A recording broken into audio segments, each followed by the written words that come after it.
Army mateys! Welcome to episode 28 of Heroic Nonsense. We'll be hitting the high seas today, or at least the space version of it, with the Star Raider pirate FERAK from the Transformers Legacy United line, a figure I was really looking forward to because of his awesome mold. So let's start this swashbuckling adventure and see if we found us some hidden treasure. Before we start, a quick heads up for the next Transformers review that I'll be doing, so if you like what I do here and want to be notified of this upcoming swoop review when it comes out, please like and subscribe as it's really appreciated. Now let's get into it with FERAK, a totally awesome use of the Kingdom Cyclonus mold, which has to be one of my all-time favorite toys and molds of any of the Transformers lines to date.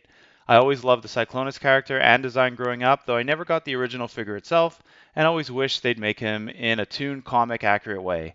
And as some of you already know, I love alternate versions and colors of Transformers, especially Seekers and the like, so getting FERAK in this mold was a must for me, and this figure definitely doesn't disappoint. At first glance, it seems to be a simple repaint of the Cyclonus mold itself, though what an awesome repaint with that light, Starscreamish gray with great red highlights. But taking a deeper dive, there's actually a fair bit of retooling, which we'll look at in more detail in a moment, and also makes for a nice unique figure to add to your collection. First, let's start with the biggest change of the mold, FERAK's face. Not only is his face completely different with a more weathered, angrier, and in my opinion, older appearance, it's also painted red. And I really do love when they use a color for the face that isn't in your typical shade of gray or silver. You can really see the changes they made when you have Cyclonus right next to him. Really, they changed everything from his eyes, nose, and mouth to his overall mean scowl and demeanor. Really love it. They did remove the light piping on FERAK unfortunately, though I guess it wouldn't stand out as much against his already red hue, so kinda makes sense. I'll get into some more comparisons with Cyclonus in the comparisons part of this episode, but I wanted to highlight this very cool Star Raider symbol on his forearm. Another bonus for me as I love getting new symbols and factions added to the roster. You also get these two lasers on his wings that, as you saw earlier, technically go on each of his wings, but in bot mode, I discovered, can also be placed in this configuration, which I think looks amazing and is actually the way I'm going to keep him displayed. As he is technically a pirate, why not have a little fun with him and just tuck one of his hands away nicely like this in his forearm to give him this updated, more sci-fi version of a hook for a hand. He has pretty good balance so you can get him in various poses, my favorite being of him walking stoically into battle. And even better when you can add the three molds together to get this shot. While this figure really, in my opinion, has very little flaws, those of you familiar with this mode will recognize the open space in his legs at the knee, which can be unsightly in certain positions, but easily rectified if you push the leg in a bit when bent. Otherwise, this, in my opinion, is a mini masterpiece with no gaps showing anywhere on the figure, nice and sleek from all angles with everything tucking nicely into place. Not really sure what to call his alt, though I think in the original Marvel UK comic he was considered a hunter-seeker, so let's go with that. Most of the red in this configuration is hidden and instead replaced with more of the gunmetal gray, giving the alt mold a darker, more homogeneous look, but definitely maintaining that extremely sleek, futuristic fighter concept, with the really cool lasers added to the wings for some extra firepower. It further differentiates the mold by giving the wings a bit of a design upgrade. This mold in all its versions just looks so good, and placing it on a stand gives it more of an aggressive, dynamic look that just begs for it to be displayed this way. From any angle, FERAK looks amazing. I actually really like the use of the gunmetal gray, which gives it a very nice finish in this mode, with a bit of a shiny gloss to it. Reminds me of a Klingon bird of prey from certain angles, I think mostly because of the added lasers on the forward position wings. Just like Starscream and all the various versions of the Seekers, having FERAK next to Kingdom Cyclonus, as well as a toy-accurate colored version of Kingdom Cyclonus, is a sight to behold, and so much fun to display together. I truly hope they find some other ways to use this mold for other Decepticon characters. Now let's move on to the transformation by first taking off these two lasers, and we'll grab the wing portion and pull it out just like this, and it will tab into place.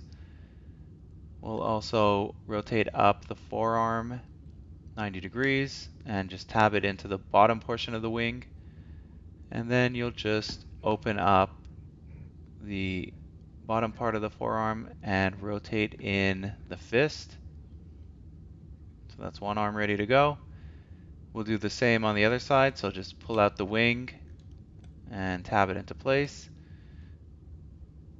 And then we'll rotate the forearm up 90 degrees, tab it in to the bottom of the wing, open up this portion of the arm, and again, rotate the fist in 180 degrees. And now you have the wing section pretty much ready to go. We'll untab the arms by pushing it back 90 degrees. And then we'll fold out the back and the front like this, so that we can then rotate this whole cockpit section and basically hide the head inside 180 degrees. Just open up this part of the nose cone.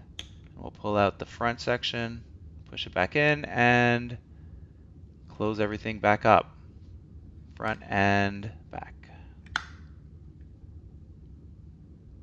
Okay, now we'll move down to the legs by untabbing this back portion of the leg and then hiding the feet.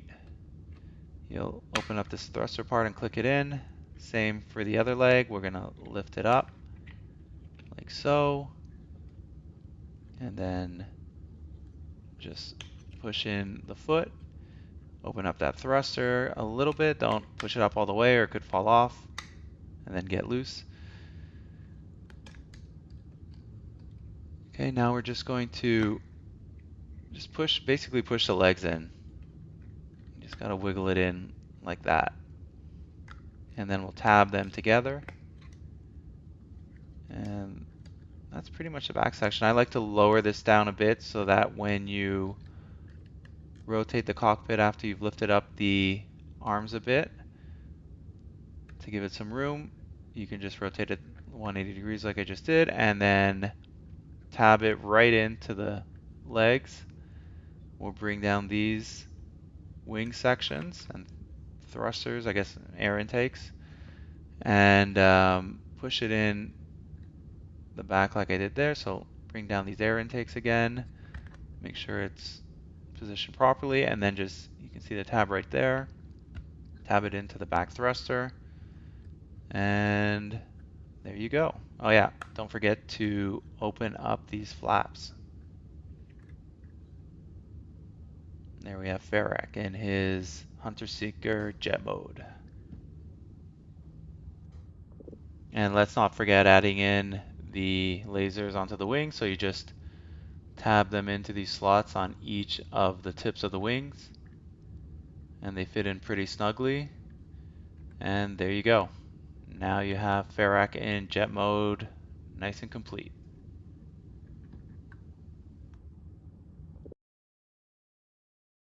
As I said earlier, overall, FERAK is clearly based off of the Cyclonus mold, with some notable differences, and although the retooling is not significant, it's enough to give FERAK his own unique style. You also don't want him to look too different from the Cyclonus mold, because in this case, the whole attraction is to have different versions of this mold that can be displayed together, at least in my opinion. Other than the face that we looked at in detail earlier, some other notable differences are in the chest and midriff areas, with quite a bit of layering going on as compared to Cyclonus, even up to the neck area. As an aside, I love that they have these awesome fins on the arms. They look like blades jutting out from their forearms that just look so cool from a design perspective. The wings themselves are different as well, with the main flaps design being replaced by these 3 dark gray stabilizers and of course the added lasers, which if removed reveals a slightly shorter wingspan. You also note that the shoulders have a completely remolded design, with FERAK actually again having more detail as compared to the smooth shoulders of Cyclonus. As for this futuristic fighter mode, they're generally the same and both very sleek, though I feel Cyclonus, in his colors and paint job, feels a bit sleeker. It's likely also because FERAK's nose cone is cut down a bit. The paint highlights are also very different here, mostly standing out at the air intake section, back thrusters, and nose cone. Adding in the toy accurate Cyclonus, what you get is 3 highly distinct versions of this mold that again look incredible together. I can't get enough of these jets next to each other in all these display configurations, making it really hard to decide which I prefer between the bot and jet mode displays. Quick look from behind reveals an exact copy of Cyclonus for FERAK. An interesting comparison with Starscream, but one I thought was cool because of the similar paint used, though having different highlights. I actually think they look pretty good together in their alt modes, whereas I don't think it would work as well with Cyclonus. Great display idea as well, as I have 2 different versions of Starscream in this mold, one of which I could use in this way while the other stays with the original Seekers. The most fun display idea for me is having all the same molds together, building up little by little Cyclonus' extended armada. I'd say this is definitely the go-to display for FERAK. Looking at these guys together, a black version of this mold as a different character would round this team out nicely. And of course, we need Scourge and his minions added into the mix, and there you have a nice team for Galvatron to counterbalance the million Seekers we have for Megatron. Now, although I love FERAK with his brothers in arms, I've been trying to figure out how I could display Galvatron in his toy accurate colors, and I think I finally found a way by placing him with FERAK as an alternate version of the movie versions of this mold. I think you can make up a nice little backstory of FERAK and this Galvatron being alternate versions of the movie Galvatron and Cyclonus coming from the multiverse. I find that the colors and look of these two versions look really nice together and could make for a nice display in either mode. I suspect these two groups wouldn't get along very well though, and an alliance would likely be out of the question. Like I said earlier, having Cyclonus displayed with FERAK in either mode works 100% and really makes it difficult to display them any other way. There's just something about the shape of these alt modes that works and makes for a very impressive spacefaring squadron. Another fun display idea that you can create a backstory for, and I think could work within the IDW timeline, is having FERAK place with the pre-war recent releases of these iconic figures, Senator Shockwave and Senator Ratbat, especially if you're not into getting the whole Star Raiders collection. Instead of having FERAK stay out on his own, there's every reason to build him into the IDW timeline. Taking it one step further, you can even imagine FERAK being one of Megatron's original supporters from back in the Gladiator days, almost acting as his personal bodyguard and most loyal of supporters during the rise of the Ascenticons.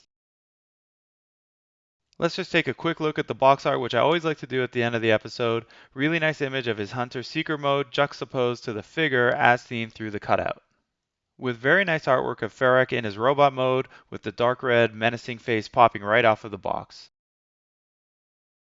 So that's it for this week's episode. Thanks so much for joining me as we took a good look at FERAK using one of my favorite molds and based off one of my favorite characters of all time, Cyclonus.